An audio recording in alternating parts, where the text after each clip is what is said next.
ओम नमो ओंकारेश्वर देवताय नमः. ओम नमः शिवाय. ओम नमः शिवाय. अवधूत चिंतन श्री गुरुदेव दत्त. मंडळी, तुम्हाला सांगण्यात मला अत्यंत आनंद वाटतो. का आनंद वाटतो? की माझ्या आत्मकथनाचे भाग जवळजवळ आता 50 झाले आहेत. म्हणजे 50 भाग पूर्ण झाले आहेत.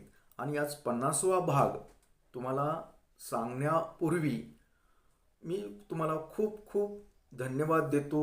तुम्ही मंडळीने बऱ्यापैकी प्रतिसाद दिला. मी आपल्या साध्या सिंपल भाषेमध्ये जसं आठवतंय तसं सांगत गेलो आणि त्याला तुम्ही गोड मानलं. आणि त्यामुळे मी 50 भाग पूर्ण करू शकलो. आता मला वाटलं होतं की 50 भागामध्ये आपलं सर्व आत्मकथन पूर्ण होईल असं वाटलं होतं. मी तुम्हाला तसं बोललो होतो सुरुवातीला की मी 50 भाग करू शकेल. आम्ही 50 भागामध्ये आत्मकथन सांगेल तुम्हाला. परंतु तुमचा प्रतिसाद बघता आणि मला आठवत चाललं त्यामुळं 50 भागामध्ये काही आटपलं नाही. 50 भागामध्ये माझं अजून फक्त 40%च झालं असं मला वाटतं. तर अजूनही मी म्हणतो की 100 भाग पूर्ण करू शकेल. आणि पुढे पाहूया. पण आज 50वा भाग तुम्हाला सांगण्यापूर्वी, आत्मकथन करण्यापूर्वी मी तुमचे परत एकदा खूप खूप धन्यवाद मानतो, देतो आणि आभारी पण आहे. तुम्ही चांगला प्रतिसाद देतात याबद्दल. तर आता आपण पुढील 50वा भाग आज तुमच्या पुढे सादर करतोय. मंडळी, ओम नमः शिवाय. आत चरावे, चाले गेले विसरून जावे, पुढे पुढे चालावे, जीवन गाणे गात चरावे, जीवन गाणे गात चरावे. ओम नमो ओंकारेश्वर देवताय नमः. ओम नमः शिवाय. ओम नमः शिवाय. अवधूत चिंतन श्री गुरुदेव दत्त. तर मंडळी, आपण ऐकत आहात माझं आत्मकथन, संघर्ष जीवनाचा मार्ग शिवभक्तीचा. मागील भागामध्ये आपण ऐकलं की मी माझ्या मेहुणीच्या म्हणजे दोन्ही मेहुणीच्या लग्नाला गेलो होतो. तिथं मला अपमानास्पद वागणूक भेटली वगैरे असू द्या ते. त्यानंतर 4-8 दिवसांनी केजमध्ये एक लग्न होतं आमच्याच पाहुण्याच्या मुलीचं. त्या लग्नामध्ये मी फोटोग्राफी करत असताना एक तिथून संबंधित असणारी पाहुणी एक भेटली मला. आणि तिनं मला हे मेहुणी कुठं म्हणजे तिथं मुलगा काय करतो याबद्दलची बरीच माहिती मला दिली. दिली. तर पुढे काय झालं पुढे ते आपण ऐकूया. तर त्या बाईची माझी भेट झाली. मग बाईने गप्पा मारायला लागले ते. मग ती एवढी गप्पा मारली काय झालं मला कळलं नाही. तिनं सर्व सांगितलं की म्हणले तुम्ही म्हणलं फॅक्टरी किंवा म्हणलं घरी. तर तिनं सांगितलं फॅक्टरी बिक्टरीचं काही नाही हो, ती सावत्र भावाचं आहे, ते त्यांचं हॉटेल आहे वगैरे असं तसं. तर त्या मुलाचं काही नाही एवढं, ते सावत्र भाऊ या. बरं, सावत्र भाऊ आहे. आणलं मग बाकी तुमचं कायचं काय म्हणले, पिदाड आहे म्हणली. पिदाड? हां म्हणले, ते दारू पितंय म्हणले. म्हणजे एवढं काही नाही म्हणले ते. दारू म्हणजे एवढं पोरगं दिसायला चांगले सगळे आपलं बरं आहे आपलं ते येतं. पण म्हणले व्यसनी व्यसनी त्याला त्याला कुठे इस्टेट आहे एवढी काय एवढी. तुम्हाला जसं सांगितलं म्हणलं लय मोठे म्हणले काही नाही मोठे वगैरे काही नाही. म्हणजे अहो मला लय ताण दिलाय ना म्हणलं ह्या लोकांनी. म्हणून तर माझी किंमत तिथं ज्येष्ठ जावायचं काय होते का म्हणलं कुठं मिरळ. कोण आम्हाला तसं जाणवलं ज्येष्ठ जावाय म्हणले असलं जावायची काय त्याला कुठे कुंकड हे करायला काय असं काही म्हणून आम्हाला कळलं म्हणूनच म्हणले. तर म्हणलं ती नाही कमी समजलं. पण तुम्हाला मुद्दामच सांगायला म्हणले मला तसं वातावरण बघूनच की खरी परिस्थिती तसं काही नाही.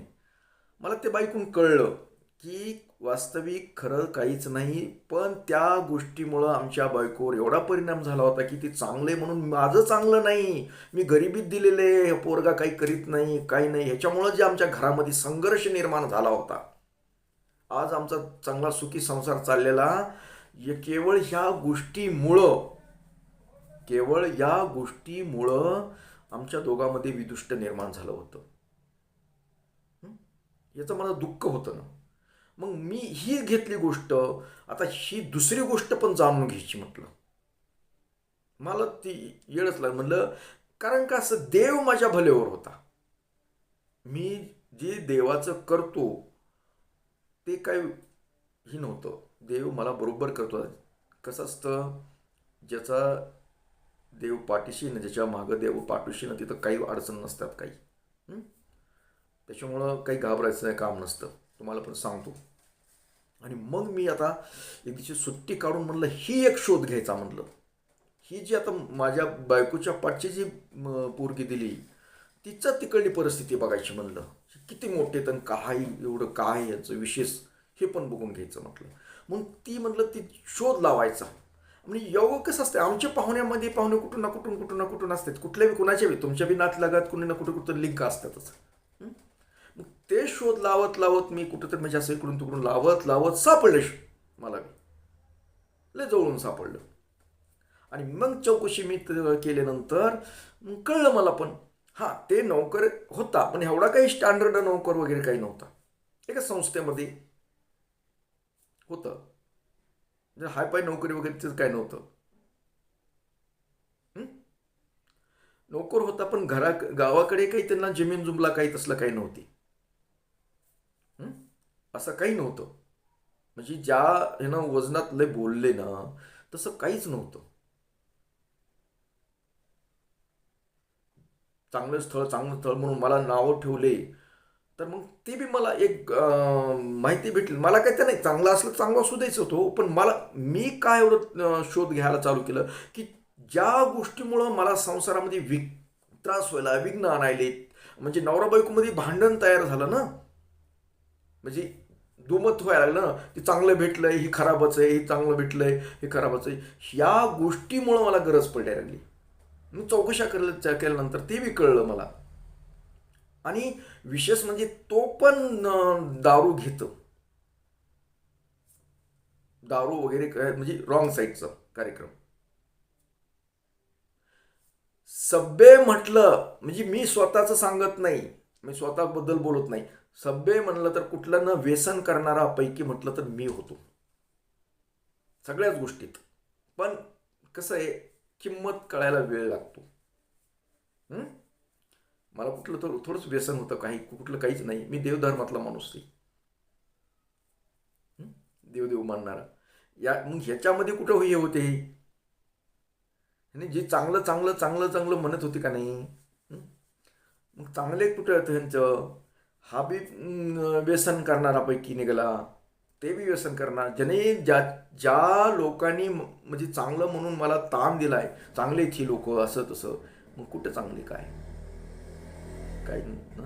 मग मला कुठंतरी वाटायला गेलं बरं, मला पण माझ्या डोक्यात एकच की ह्या लोकांनी मला ताण दिलाय म्हटलं, माझा संसार उद्ध्वस्त करायला लागली ती. पण म्हणायचं नाही म्हटलं. असं करता करता मग 4-8 दिवसांना बायको बी आली, समजा सगळं झाल्यानंतर. पण आल्यानंतर हळूहळू त्याला रुटीन लागलं. पण माझ्या डोक्यात आता ही जी मला मीच काढायचं ठरविलं, पण ह्यांनी बी कुठंतरी कधीतरी म्हणायला चालू केलं. पण ह्यांना बी थोडं थोडं कळलंच ना, बायकोला बी कळलं ना. कसं असतं, जास्त दिवस फुसारखे राहत नाहीत, कधी ना कधी कळतंच. पण म्हणायचं नाही ना आता त्यांनी. आमच्या बायकोत कुठं बरं, काही दिवस 9चे 9 दिवस संपले आणि हळूहळू हळूहळू म्हणजे चालू झालं त्यांना, म्हणजे लिंक लागायला तिकडं काय करतंय हे जावायला. मग ही ज्यावेळेस ती तिकडं जावायकडे गेले त्यावेळेस तिथली रेल परिस्थिती कळली. खरं काय कुठं काय, मग हळूहळू हळूहळू लक्षात आलं. मग ते कुठला कोण कुणाचा कोण आहे, ती जावाय कुठून कसा कुठला हे काय आहे, हे सगळ्या गोष्टी त्यांना मग त्याला थोडं थंडपणा आला त्यांच्यामध्ये, थंडपणा थोडासा. पण माझ्यामध्ये जे हे झालेलं, हृदयाला जे भिडणाऱ्या गोष्टीत नाही, असं चांगलं आहे वगैरे असलं तसलं ही लागलेलं माझ्या मनामध्ये. मग आमचं चालू झालं संसार, आपलं चालू झाला रुटीनमध्ये, आपलं आपले कामं करायचे, हे करायचं. पण ह्या गोष्टीमुळं मी समजा बायकोला काय गोष्ट सांगायची, काय नाही सांगायचं, किती सांगायचं, पैसे किती, कुठं काय, ही जरा माझं सांगणं बंद झालं. केवळ तिनं तसं तिकडलं ऐकून केल्यामुळं मी जी काय करायचं, बोलायचं सगळं, बोलत नसाच नाही, बोलायचं सगळं चालायचं आमचं. पण मनामध्ये ही राहिलं ना की मी हिच्यासाठी काहीतरी करायचं होतं, तर आता मला थोडंसं नको वाटायला लागलं. आणि आता म्हटलं जसे राहीन ना, चांगले आपलं चांगले राहिली, जसं आपण जसं पुढे चालाय तसंच राहायचं, जास्तही दाखवायचं नाही. आणि आपलं आपलं कामं करत राहायचं. असे दिवस चालले. मग आणि चालू असताना मी माझ्या कामावर आपलं जाणं येणं, केजला जायचं, ही करायचं, तिकडं जायचं, ही करायचं. मग आमच्या घरची हिचं बी आपलं थोडंफार शिवायला, मग ही बी थोडीशी रगेल बनली होती. आता उलटं बोलायला ही चांगली शिकलेली होती आणि आता गावात बी चांगल्या ओळखी झाल्या होत्या. म्हणजे आता रुटीनमध्ये चांगलं झालं होतं, लागले होते मार्गी. असं करता करता करता चालले, एक ना एक दिवस चाललं मी आपलं तिकडं लोकांचे ते काम करायचं. मग म्हटलं आपण दुकान टाकावं, आपलं आपलं प्रायव्हेट, कारण बऱ्यापैकी आता पैसा येत होता. आणि पैसा येत असताना आपलं दुकान आपलं आपलं चालू करायचं, हा विचार करायला लागलो. मग हिचं डोक्यात काय की घरी आता ही आई वडिलाबरोबर, म्हणजे वडील काही भांडत नव्हते, काही नव्हते, पण आईचं आणि त्याची किरकिरी व्हायला. तिला वाटायचं की आपलं नवऱ्यानं म्हणजे आपलं केजला राहावं. मग ही तिच्या डोक्यात नवीनच खूळ चालू झालं. केजला अगर इकडं म्हणजे घरी नको इथं राहायचं, शहरात राहायचा विचार. मग असं करता मग ती कुरबुर कुरबुर कुरबुर कुरबुर. मग इथं मी म्हणलं माझ्या डोक्यात कसं शहरात राहायचं नाही, कारण शहरात राहायचं खर्च ही, पण इथं घरी चांगलं आहे. किती 10 किलोमीटर एक गावांनी, इथं घरी आपलं बिनखर्चाचं ही आहे. तिथं किराया द्या र, कुठं नाही करा र, काय गरज आहे, काय की गरज. हं? आणि तिथं शहरात राहून तिथं काय करायचं, म्हणजे माझं मी काम करेन, हे ना काय करायचं, खर्च वाढतो. हं? आणि तिचं जे आता जमाना गेलं ना आमचं दोघांचं, सूत्र जमाना गेलं ना. सूत्र जमत नसल्यामुळं मी टाळायलो केजला म्हणजे राहायचंही. मग त्याच्याबद्दल बी किरकिरी व्हायला लागल्या. हं? म्हणजे रुसवे फुगवे चालूच झाले. हं? चालू म्हणजे तिचं मत कसं की आता म्हणजे तिच्या बहिणीच्या तिकडं, म्हणजे तिथं नवऱ्यानं घेऊन तिकडं गेला. हं? काय वर्षभर काय ते ठेवलं होतं काय ते म्हणा, पण पुन्हा तिकडे घेऊन चालला. मग इकडे बी आमच्या ही नबी जावा, म्हणजे मी तिला म्हणजे आईबापापासून इथून, म्हणजे आपण दोघांनीच राहावा, हे विचार. माझं राहण्याबद्दल काही नव्हतं, पण माझ्या मनामध्ये जी भावना होती ना, पहिली जशी सुरुवातीला होतं तसं माझ्या मनात राहिली नाही. कारण ही माझ्या तिच्याकडून अपेक्षा काय होत्या की तिनं मला सांगितलेलं आहे का, उलटं बोलू नये, काही करू नये, ह्या गोष्टी हव्या होत्या ना मला. ते होत नव्हत्या मला. तिला काही एकंदर बोललं ते तिसरं बोलायला चालू झालं. एक दोष निर्माण झाला. त्याच्यामुळं काय होतं, माणूस तितक्यापुरतं बोलतो, पण मनामध्ये एखाद्या माणसाच्या मनामध्ये जर गैरसमज होत गेले ना, तर वाढतच राहतात. हं? मग त्याच्यामुळं मी टाळायलो. निघू शकत होतो, केजला राहण्याची काही सोय नव्हती, अशातला काही प्रकार नव्हता. एवढं माझं चांगलं होतं तिथं केजमध्ये झालेलं की ज्या यांच्याकडे राहत होतो मी, ज्यांचा रूम केले होते मी तिथं केजमध्ये, तिथले जे गुरुजी होते, म्हणजे नाळवंडेकर गुरुजी, त्यांनी मला माझ्याकडून किरायासुद्धा घेत नव्हते. मग मी द्यायचो म्हणून द्यायचो किराया. कारण काय त्यांचं माझं काय नातं होतं काय नाही मला काही माहीत नाही. हं? ती माळीची, मी गोसावी. पण मी एवढा जरी असलो लहान, कितीतरी त्यांचे मुलं मोठमोठे त्यांचे. हं?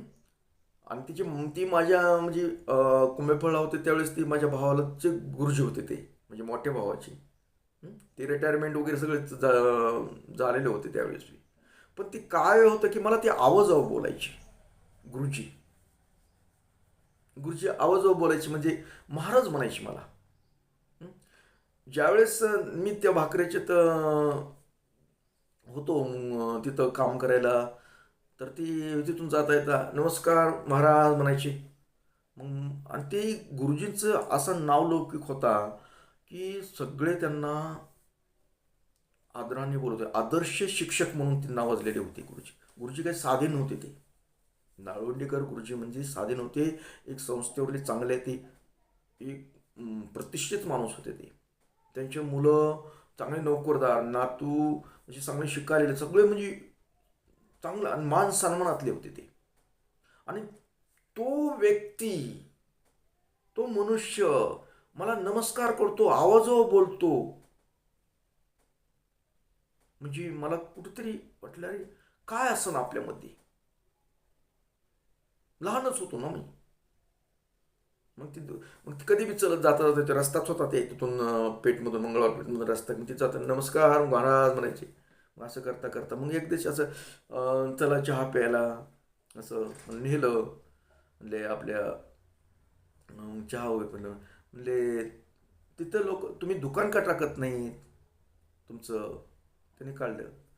म्हणलं दुकान नाही हो, म्हणलं आपली परिस्थिती नाही असं तसं. म्हणजे तेवढं म्हणले काय नाही, म्हणलं जागेला किराया वगैरे. म्हणले काही नाही, म्हणले आपली जागा आहे ना, म्हणले ही तिथं दुकान काढून देतो म्हणले तुम्हाला. ते आवाजच म्हणले तुम्हाला दुकान काढून देतो आणि तुम्ही इथं चालू करा म्हणले, तुम्हाला किराया काही नका देऊ मला. मी विचार करायला लागलो की या गुरुजीला काय वाटलं असेल माझ्याबद्दल, की मला किरायाचा देऊ नका म्हणते, दुकान काढून देतो म्हणते. पण मग हो हो करीत करीत करीत मग पुन्हा दुसरी एक गोष्ट तिथंच एक होती. मी जिथं माझं ते त्या भाकरी दुकान तिथं एक सुतार म्हणजे वयस्कर दोघं जोडी होती. वयस्कर जोडी. हं? त्या वयस्कर जोडी आवळेजवळ होते ते. त्यांची पण जागा होती. ते म्हाताऱ्याचं माझं लय चालायचं, कारण मी बोलायचं. मग महाराज महाराज ते पण म्हणायचे मला. मग ते म्हणले, मग असंच बोलत बोलत म्हणले महाराज म्हणले आपली जागा आहे म्हणले ही जागा, म्हणले ही राहू द्या दुकान तुम्हाला. म्हणलं हो माझ्याकडे पैसे कुठे एवढे दिले एवढे. म्हणजे जसे येतील तसे द्या. म्हणजे मला ऑफरला यायला होत्या. म्हणजे तसं मला सांगायचं तात्पर्य का, की मला असं घरी ठेवायला, घरी तिथं घर करायला काही अडचण नव्हती. पण माझं मन कसं ही माझ्या मनासारखं वागत नव्हती ना. मला वाटायचं की नंतर सगळं आपलं ऐकावं, सगळंही करावं, म्हणजे असं उलटं बोलू नये, काय बोलू नये. मी नवरा आहे ना. मग ह्या गोष्टी होत नव्हत्या. मग म्हणून मी तिचं ऐकायचं नाही. नाहीतर मला ते सुतार म्हणत होतं की तुम्हाला जागा तुम्हाला राहतो, जसे येते तसे पैसे येतात. म्हणजे दुकानच माझ्या ताब्यात दिलं होतं, म्हणजे असं म्हणजे जागा साधं बांधलेलं होतं त्यांनी, ते द्यायला होते. गुरुजी मला किरायानं न किराया राहतात द्यायला होते. मग मी विचार हे बायकोला न्यायचा विचार करायचा नाही, तर ही आपण बघूया म्हणलं दुकान. आणि असं करता करता ते गुरुजींनी मला तिथं शीत दिलं, दुकान करून दिलं त्यांचं स्वतःची जागा. आणि मी स्वतःचं दुकान तिथं चालू केलं गुरुजीच्या जागेमध्ये. हां. मग गुरुजी बऱ्याच वेळेस म्हणले म्हणले महाराज तुम्ही दररोज येणं जाणं करता, आता सायकलीवर जायचं, गाडी थोडी वेळेस गाड्या नव्हत्या, मग मी सायकलीवर येणं जाणं करायचं ही. तर म्हणले उगाच येणं जाता घरी तरी काय करता म्हणले, जाताना सकाळी येता नुसतं झोपण्यासाठी जाता म्हणले घरी, तर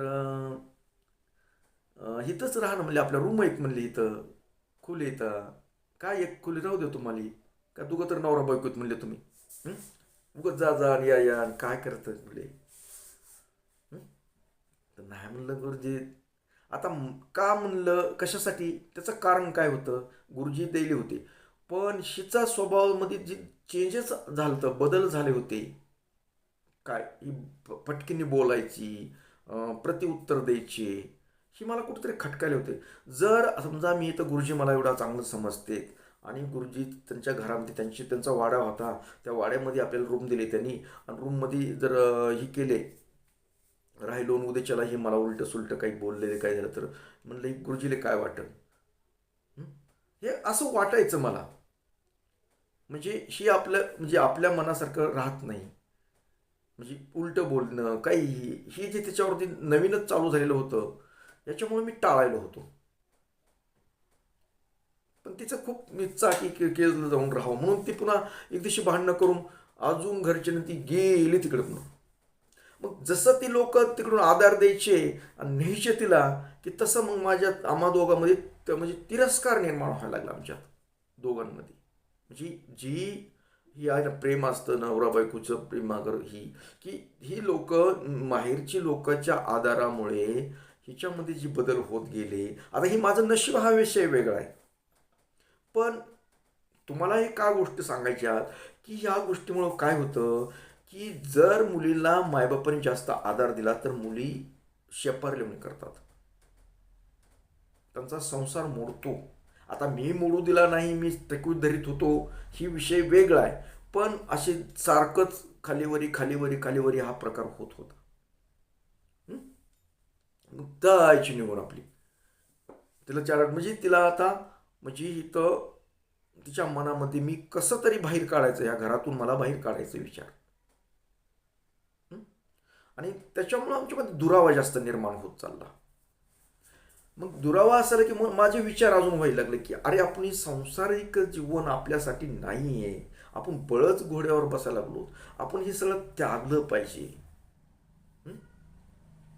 म्हणून पुन्हा काहीतरी निमित्त काय म्हणजे आता म्हणजे जे आता संततीच्या बाबतीतलं बी काय सांगायचं तात्पर्य म्हणजे संतती म्हणजे न होऊ देण्याचं माझं आता तिला वाटायचं. पण मग संतती न होऊ देण्याचं कारण म्हणजे अरे म्हणलं ही बायको नीट राहतं, ह्या बाळाचं पुन्हा उद्याच्याला काय प्रॉब्लेम, म्हणलं बाळ जर झाले तर बाळाचं काय करणार आहे, म्हणलं हिचा स्वभावच नाही, म्हणजे स्वभाव ही असली चिडचिड करायला लागली काय करायली. मग मला नको वाटते, लेकरावर संस्कार नको तशी पाहिजे होते, म्हणून मी बाळाचा विचार करत नव्हतो.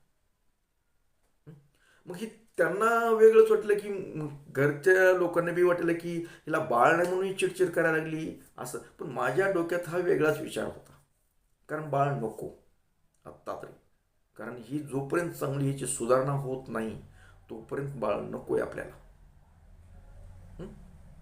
असं चालले दिवसांदिवस चालले होते. तोपर्यंत इकडे काय झालं, हा मुली झाले बाळ म्हणजे मुली झाल्या इकडे, म्हणजे ह्या आमच्या एवढं वर्ष सामना झालं की त्यांना पटकीने राहून गेली. मग त्यांना इकडे त्यांनी बाळ झाले मागून लग्न होऊन की पुन्हा अजून हिच्या पोटात कालवायला लागलं. म्हणजे त्यांचं मागून लग्न होऊन बिरभिन्ना बाळ झाले तर आपल्याला का बाळ होत नाही, म्हणजे अजून जे जुळायचं का नाही आमचं ते अजून हिसकून चाललं.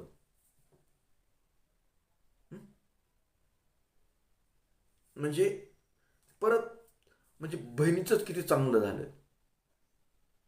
बहिणीन ही कुटुंब ही बाळ जी असतात ना, बाळाच्या मनावर ही विचार ही संसार मोडण्याची लक्षण आहेत.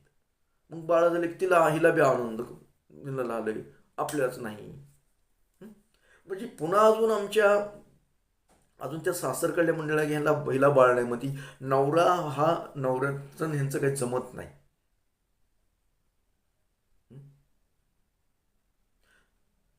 पुन्हा अजून गैरसमज, पुन्हा आमच्या विरोधात अजून हे चालू, हे जे संघर्ष चाललेला होता ना ते भयानक कार्यक्रम होता. म्हणजे सुख नावाचं जे असतं का नाही समाधान, हे नाही एक गेलं की नवीन एक काहीतरी पडायचं, एक गेलं की नवीन काहीतरी पडायचं. त्याच्यामुळं जी हे असतं ना, मग हे जे होईल वाईट होईल नव्हतं, मी विचार करून तुम्हाला सांगतो ही वाईट गोष्ट नव्हती, ही चांगलीच गोष्ट होती एकंदरीत. का होती चांगली की जेणेकरून ही प्रापंचिक जीवनातून बाजूला जाऊन एक देवाच्या कार्याला, कारण देवाच्या कार्यामध्ये प्रापंच ह्या गोष्टी जमत नाही. जर समजा ही माझं मनाला समाधान मानण्यासाठी काय करायचं की ही अशी का वागते, हे देवाचं काम आहे. देवानं मुद्दा म्हणून तिला बुद्धी तशी देतोय.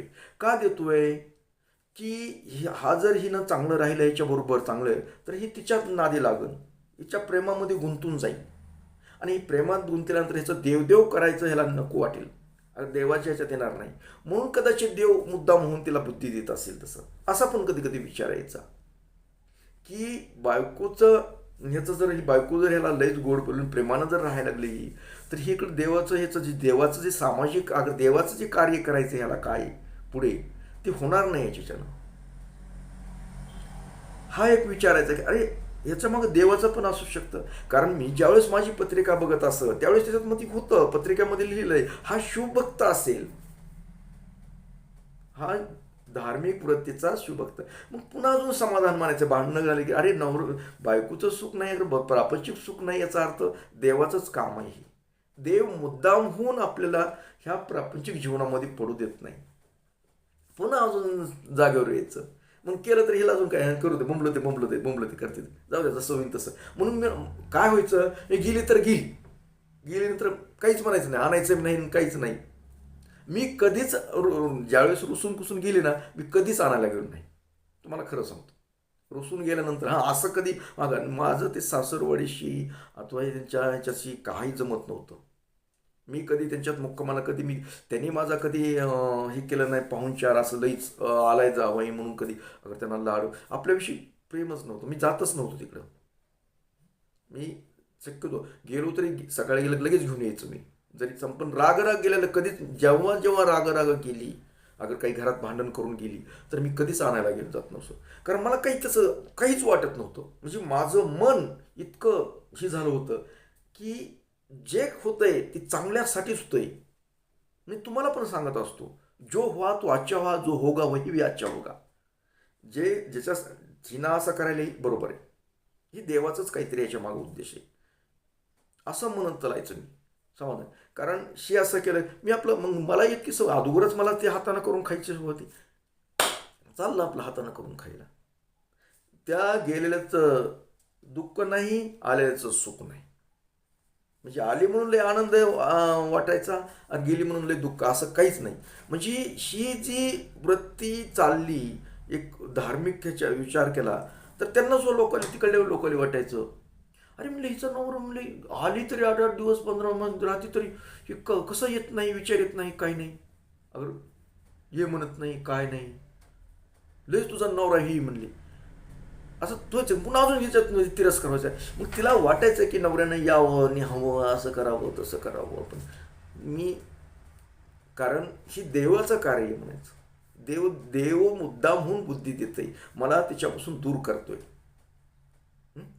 आणि त्याच्यामुळे आणि ती दुसऱ्याचं काय होतं, त्या मेहुणीचे ते मेहुणी एक जवळ, मेहुणीचा नवरा येणं, 4-4 दिवस राहणं, 2-2 दिवस राहणं, मेहुणी येणं, तिथं राहणं, अगर तिथं आलं की राहणं पिणं यायचं असं. मग माझं तसं नसायचं.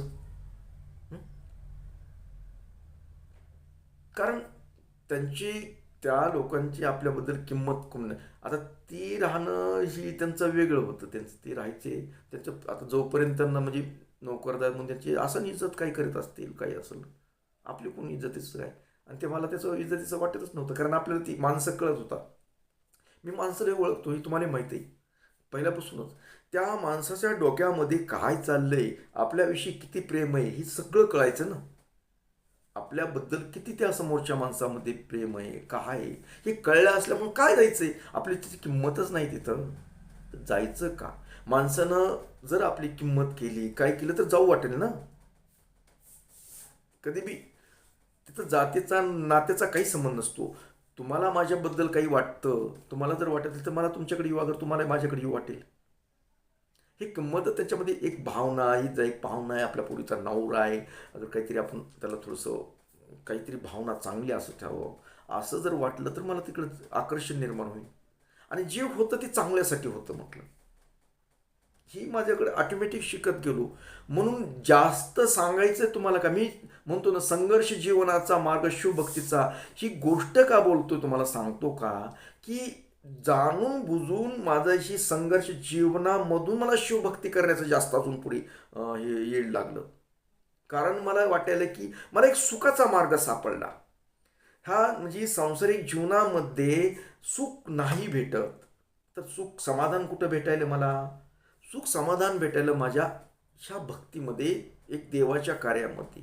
म्हणून मी ऑटोमॅटिक हळूहळू म्हणून माझं नावच मी असं काय ठेवलं, आत्मकथनाचं संघर्ष जीवनाचा मार्ग शिवभक्तीचा. संघर्ष करत होतो म्हणून मला मार्ग इकडं शिवभक्तीचा सापडत गेला. म्हणजे मी पूर्वीपासूनच शिवभक्ती करतो असं करतच होतो, पण जास्त जास्त जास्त माझ्यामध्ये जास्त जी भर पडत चालला, जास्त म्हणजे ही होत चाललं, केवळ त्याला कारणीभूत माझी बायको आहे. आणि बायको वाईट नाही, तुम्हाला जाताच सांगतो, बायको आहे म्हणून मी हिच्यात शिरलो. बायकोनं जर मला चांगलं चांगलं गोड गोड बोलली असती, लईच मायानं जवळ केलं असतं, असं करत लईच माया दाखवली असती बायकोनं, तर मी हे मार्गात शिरलो नसतो, शिवभक्तीमध्ये आलो नसतो, देवदेव झालं नसतं. एवढं मी लक्षात ठेवा. कारण देव बुद्धी देतो तशी, ते तसं वागतं. म्हणून जे होतं ना ते चांगल्यासाठी. ठीक आहे, आपल्याला संसारिक एवढं पाहिजे तसं सुख भेटत नाही, अगर भेटलं नाही बाजू वेगळ्या, चांगली गोष्ट आहे, आनंदाची गोष्ट आहे. परंतु मला इकडं मार्ग सापडला. तिनं जर लईच कोंबळलं असतं, लईच जवळजवळ माझा नवरा माझा नवरा नवरा माझा नवरा माझा नवरा असं असं करून बसली असते ना, तर मी इकडं तुमच्याकडे आलोच नसतो, तुमची माझी ओळख झाली नसती, आणि हे ह्या मार्गात म्हणजे जास्त राहील नसतो. माझा प्रपंच लेकरा माळण असं तसं तसं करीत करीतच बसलो असतो, आणि तुमची माझी काही भेट झाली नसती. तर त्याला कारणीभूत माझी बायको आहे. तर जरी तसे स्वभाव असले तरी कधी तिच्या तिच्या ह्याच्यामुळे तिच्यामुळे मी तुमच्यापाशी या. ते बायको तशी राहिली तिनं, म्हणून मी तुमची माझी भेट होते. आलं लक्षात? तर अजून बऱ्याच गोष्टी आपल्याला ऐकायच्यात पुढे, काही काही आहे तर ती सांगणार आहे, पण आजच्या भागापुरतं एवढंच. तर मंडळी परत भेटणारच आहे पुढील भागात. तोपर्यंत मंडळी ओम नमः शिवाय, जय हिंद, जय भारत. सुखी राहा आणि समाधानी राहून माझं आत्मकथन ऐकत राहा, पुढे काय होणार आहे ते.